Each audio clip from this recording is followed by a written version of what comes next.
Selamat pagi. Ini ada komennya Pak Tina. Oh, Ibu Tina. Ibu Tina Henakin. Betul, Pak. Nah, ini pengakuan yang sangat baik dari beliau yang pasti mendengarkan VT saya lengkap. Kalau kamu mendengarkan VT saya lengkap, pasti kayak kamu gini-gini, Des. Ya, karena apa? Masuk akal. Logikanya ketangkep, nalarnya terjawab dengan baik. Betul, Pak. Hidup itu milik kita sendiri. Iya. Tidak ada seseorang pun di muka bumi ini termasuk mamamu, bapakmu yang bisa bertanggung jawab dalam hidupmu. Tidak bisa. Bapak mamamu hanya bertanggung jawab kepadamu sampai kamu umur 12, mungkin 17 tahun mungkin. Setelah itu tanggung jawabmu sendiri. Bisa jadi setelah disapih, kamu tanggung jawab sendiri. Ya kalau kamu tidak cepat-cepat dewasa, ya kamu pasti lenyap, lewat. Keputusan yang terkait dengan kesehatan apalagi. Masalah kesehatan apalagi tidak bisa diwakilkan. Kamu mau sehat, ya kamu yang bertanggung jawab. Karena semua sumber dari semua masalah yang berhubungan dengan kesehatan, jangan bilang warisan, jangan bilang penyakit keturunan, tidak ada.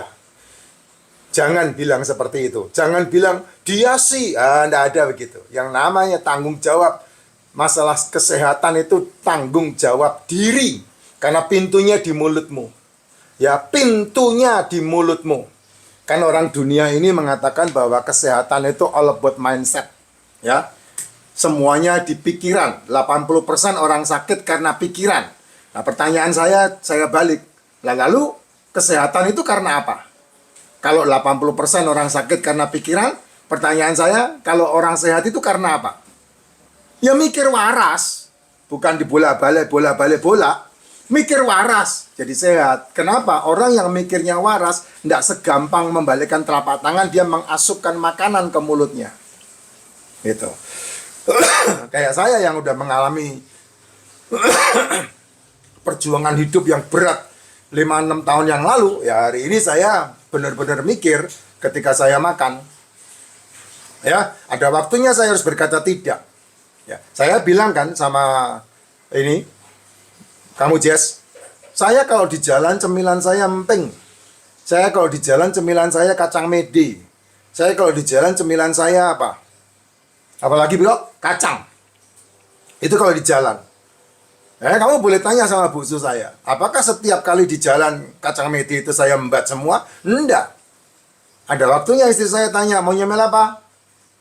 Bro, saya bilang, enggak. Ada tinggal ngambil kacang medenya, ada tinggal ngambil empingnya.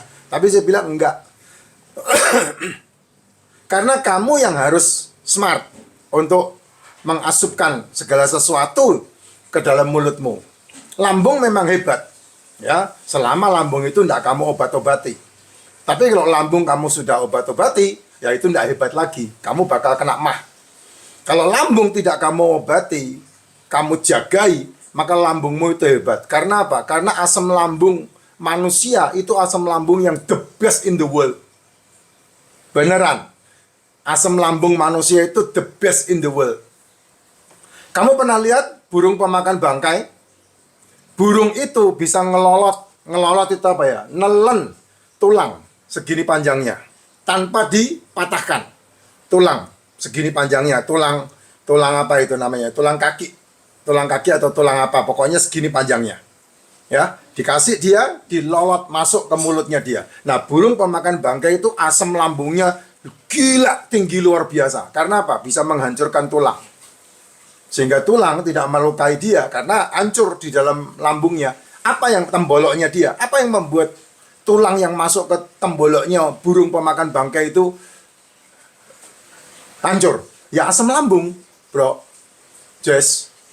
Nah, kamu asam lambungmu lah yang membuat semua bakteri, semua virus, semua makanan yang kamu makan. Ya kalau kamu makan kan tulangnya pasti disisihkan. Nggak mungkin kamu makan tulang. Tulang pasti kamu kasih kucing, kamu kasih anjing. Ya kan, karena asam lambungmu tidak didesain untuk menghancurkan tulang. Bayam aja lolos dari dari lambungmu karena lambungmu rusak. Ya, kangkung aja lolos dari lambungmu karena lambungmu, asam lambungnya kamu rusak.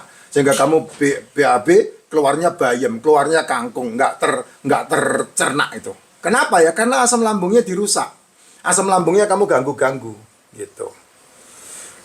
Yang paling baik ketika kamu mules, ambil napas panjang, tahan, rilis, dan minum. Yang terbaik ya, apa yang saya sarankan, minumannya racikan Mak Jin. Kenapa? Karena ada mineral, ada vitamin di dalamnya. Sehingga ketika bersentuhan dengan asam lambung akan menjadi penyerapan di dalam usus.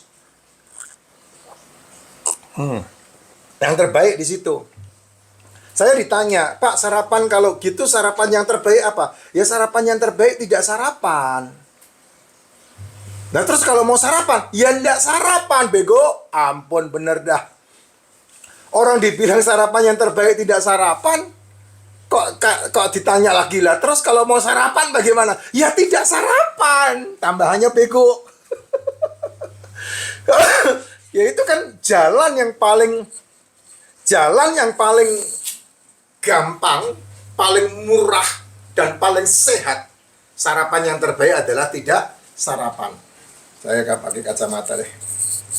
Ya, itu yang paling sehat dan paling baik. Kenapa? Karena dengan cara seperti itu kamu mengistirahatkan lambungmu untuk lambungmu bermanuver sehingga kamu tidak mengganggu enzim lambung. Nah, dengan cara seperti itu kalau terus-menerus kamu lakukan, pasti kamu akan mengalami kesehatan di lambungmu.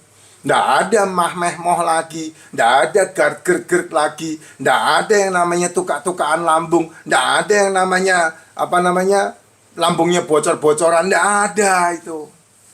Nggak ada. Karena apa? Karena kamu bersahabat dengan dia. Enzim lambungmu lah yang membuat kamu tidak kena tipes. Enzim lambungmu lah yang membuat semua yang kamu makan langsung selesai. Sehingga tidak masuk ke pencernaan usus dan penyerapan. Sehingga tubuhmu terlindungi dengan baik. Itu rumusnya tuh itu, Jess. Rumusnya tuh itu. Nah, cuman masalahnya kamu enggak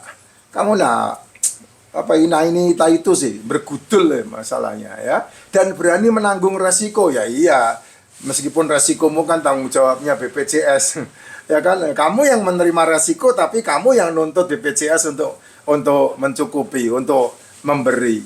Ya kadang-kadang yang lebih gila lagi adalah minta diputihkan BPJS-nya. Karena apa ya? Karena kamu memenuhi kebutuhan mulutmu tanpa pernah memikirkan kebutuhan tubuhmu. Ya, beda loh. Kebutuhan mulutmu dengan kebutuhan tubuhmu itu beda.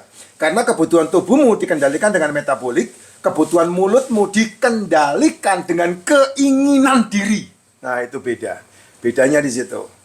Ya, melek, orang Jawa bilang, melek ini, melek itu, dan itu ada di dalam 10 hukum Allah. Apa itu? Jangan mengingini milik sesamamu manusia. Nah, itu dia tuh. Supaya kamu ndak terjatuh dalam pencobaan diri. Temenmu makan gado-gado, melek gado-gado. Temenmu makan seblak, melek makan seblak. Temenmu makan mie, melek makan mie. Itu melek itu yang membuat kamu bermasalah. Kalau saya sih udah nggak punya melek-melekan kayak gitu. Ya mulut-mulutmu, tenggorokan-tenggorokanmu, lambung-lambungmu, urus sono dewi, aku nak melu-melu. Nah kalau saya udah seperti itu. Kemarin saya ketemu dengan orang hebat di kampung saya, salah satu bos besar dan pemilik perusahaan yang luar biasa ya. Kalau bicara tentang orang kaya di kampung saya, ya dia bisa disebut nomor 2 lah, nomor 2 nomor 3 orang terkaya di kampung saya lah ya. Jadi dihormati oleh sekian banyak orang. Kalau orang dengar namanya, wah itu udah jer gitu. Huruf nama depannya Pak Lim. Sama kan, kalau saya bilang Pak Lim, pasti kamu akan tahu kan, oh yang dimaksud ini gitu. Nah, ketika saya ngobrol sama beliau makan, beliau tanya, kok makannya daging tok, Pak? Nggak makan nasi? Nggak, saya udah 6 tahun nggak makan nasi, Pak. Loh, bisa? Sehat? Sehari saya makan cuma 1 kali. Bu, kok bisa? Dan kemudian saya ceritakan, kayak kemarin contohnya, saya menjalankan perjalanan roadshow sampai ke Thailand dan pulang. Nah, akhirnya saya tidak makan 48 jam. Nabi ya bilang, terbaik itu.